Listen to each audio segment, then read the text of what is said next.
5 things I would prioritize if I had to start all over again. Honestly, after 10 years of coaching and 12 to 13 years of training, I've made a lot of mistakes along the way.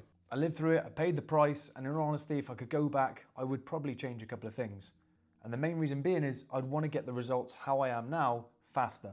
I'd want to be stronger, I'd want to be faster, I'd want to be fitter, and I probably would be if I didn't make these mistakes. If you want to be an absolute beast in the gym, in your sport, and look good with your top off, then you're going to want to get these 5 things right, in my opinion.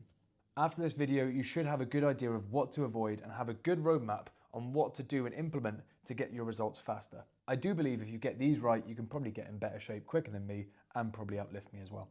So like I said, I'm 28, I've been doing this a long time, and I really wish someone would have told me this sooner. These are going to be in somewhat of an order, and we're starting with understanding movement.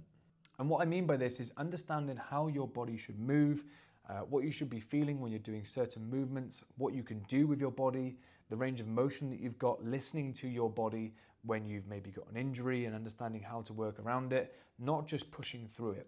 They're the mistakes that I made. I didn't really understand movement correctly when I first started lifting, and quite often I lifted with poor form, but I had such an ego and a drive to want to lift heavy that I just continued anyway, even through the pain quite a lot of the time. And that ended up with me having a bulging disc. I paid the price of ignoring my body and not moving correctly. The problem was I ignored it for so long. It was only when I got this really bad injury that there was the moment where I was like, I wish I had done this sooner. I wish I had done that sooner. And why I say prioritizing movement at the very top is because really good athletes, really good movers, they understand how to move their body, how to use the correct muscles in a certain lift, what they should be feeling. They're in tune with their body. And that allows them to, like I said, load the correct muscles. It limits the risk of injury. And it also means that they don't get structural fatigue. They're not smashing into their bones and joints all the time. They're actually loading those tissues that they want to. This means that recovery is then better, they can train more often, and they end up getting better results faster. So I would always prioritize moving well, because that will allow you to do any program. It will allow you to do any form of training, especially if you're in tune with your body and the movement that it can do. Number 2 would be to stop winging it. Stop winging it and get a plan of some sort. I remember the first plan I ever had when I was a kid was bodybuilding.com, some Arnold split, push-pull legs, or might even been a bro split, I can't even remember. But I remember the excitement of having that plan and sort of being like, right, I'm focused on this and I'm just doing this. And even the idea of just opening the spreadsheet and having what I had on there, tracking it, that gave me another level to my training. It wasn't perfect and it wasn't great, but it was better than just going in and winging it. And if you can get a good plan that fits your lifestyle and keeps you consistent for long enough, you're going to reap the rewards much quicker and much faster than I ever did. I've had 4 calls this week with potential clients, and every single one of them has not had an issue with their efforts. They've not had an issue with their motivation. They want to train. Their main issue is that they just do not have a plan on how to train, on how to get to their goals. They don't have that roadmap. They don't have that clear structure. So they end up going down the all or nothing route. A lot of the guys that I have, they want to go, go, go. One week they do 7 to 8 sessions. The next week they feel like absolute crap and they do 1 or 2. Or they push for so long and burn out. It's because they don't have a plan to follow that keeps them in check and keeps them accountable. So I would always say, follow a plan. Number 3 would be to stop the bulk or the extreme bulks and the extreme cuts. This is one of the things that honestly just messed me up in terms of 1, putting too much fat on, and then 2, having to cut all that fat off, and then ended up with a really poor relationship with food and ended up binge eating quite a lot. Now it comes from the whole bodybuilding era, and that's kind of what I was brought up with.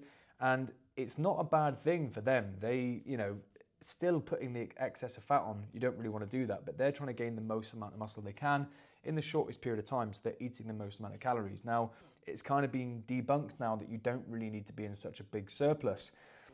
They're also slamming a lot of gear. So for us naturals who 19, 20 to 28 to 30s to maybe even 40s, you don't need to be doing an extreme bulk and an extreme cut, because what's going to happen is you're going to eat all those calories. Most often I see it, or I did do this, I just made it as an excuse to eat whatever I wanted, and I just chucked everything in, and it was like, oh bro, I'm fucking trying to get stronger, and then I would just be huge and I'd lose my abs, and then I'd feel like shit. I feel good with a t-shirt on, and then I'd go into this frenzy of like, I need to cut, I need to drop my calories down. I have to cut for so long because I put so much body fat on that I ended up just losing the muscle that I put on anyway. And then I felt skinny fat, and then I felt shit about myself again. So these extremes, they really don't sort of work, especially when you're trying to focus on performance. The extreme putting weight on won't be beneficial for performance unless you're a strong man or a strength competitor. And the extreme cut, the extreme low calories won't be good for performance because you're not going to be able to fuel yourself. So how can we get the best shape without having any detriment to our performance? Well, we can stay in good shape all year round. And this is what I would do. And this is what I have done now for the past 4, 5, 6, 7 years. I have had abs, and it's because I've got lean once and I've maintained that. I've had a very small surplus. I've kept eating that surplus, and I've always stayed about 6 weeks away from my ideal holiday weight and holiday look.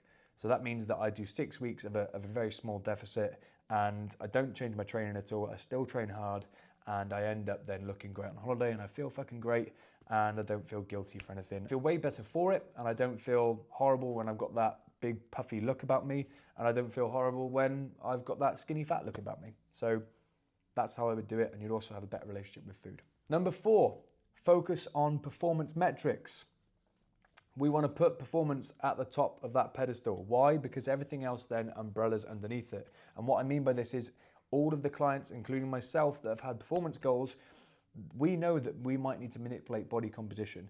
If they want to be a more efficient, faster, stronger pound for pound athlete, we are going to have to maybe drop a few kilos initially to get rid of that body fat. So we're going to look at body composition. That then takes care of the nutrition. The nutrition, then we have to make sure that we're eating the right foods to fuel ourselves, to get our body composition in the right place, to recover well. We have to make sure our sleep is in a good place.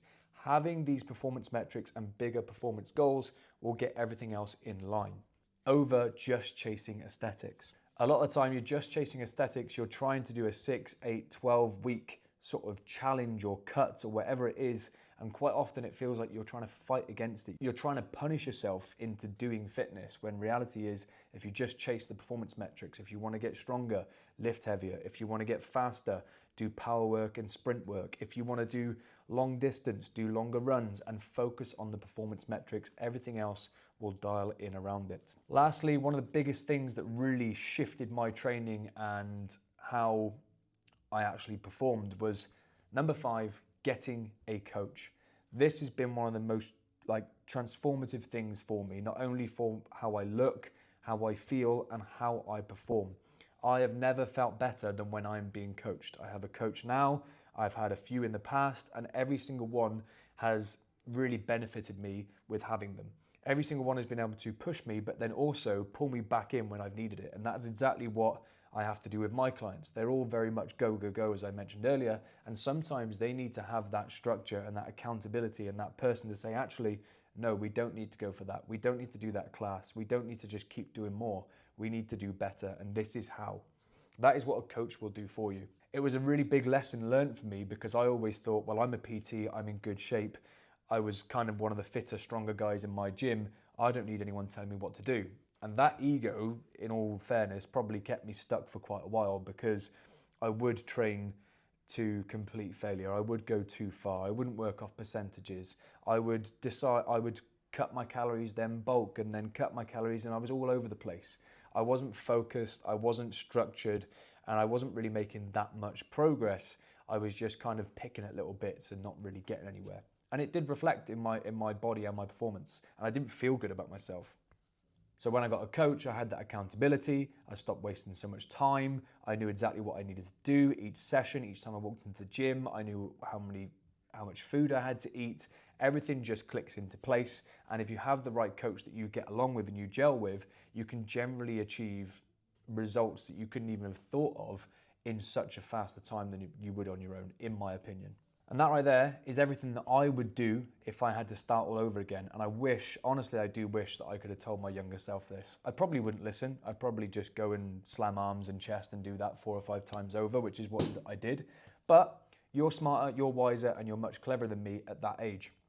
Because I was an adolescent man that just wanted to get birds and be ripped, and I ended up just skinny fat and really unhappy.